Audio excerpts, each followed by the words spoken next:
છે। સુરત શહેરના માંડવી તાલુકાનું અરેઠ ગામ છેલ્લા 4 દિવસથી બંધ રહેતા પોલીસ છાવણીમાં ફેરવાયું। સુરત જિલ્લાના માંડવી તાલુકાનું અરેઠ ગામની આજુબાજુ 4 જેટલી સ્ટોન ક્વોરી આવેલી છે, જેના કારણે ક્વોરીમાં બ્લાસ્ટિંગ કરવાથી અરેઠ ગામના મકાનોમાં તિરાડ પડે છે અને ધૂળની ડમરી ઉડવાથી આરોગ્યને નુકસાન થાય છે, જેના લીધે ગ્રામજનો દ્વારા વારંવાર સરકારી અધિકારીઓને રજૂઆત કરવા છતાં યોગ્ય નિકાલ ન આવતા અરેઠ ગામના ગ્રામજનો દ્વારા છેલ્લા 4 દિવસ સંપૂર્ણ બંધ રાખવામાં આવેલ છે।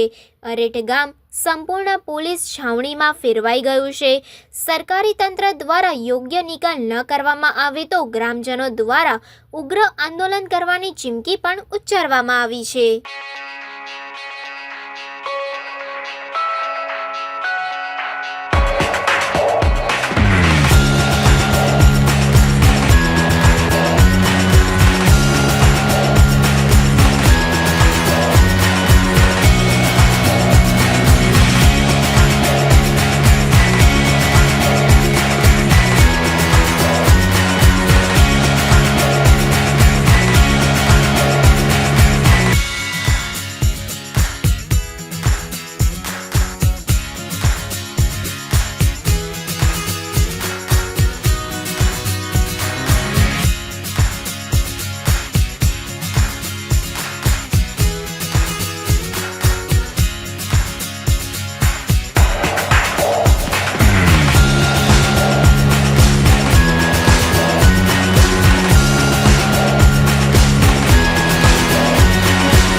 સમાચારોની ઝડપી અપડેટ માટે હમણાં જ સત્ય સ્વરાજ ન્યૂઝ ચેનલને લાઇક, શેર અને સબસ્ક્રાઇબ કરો।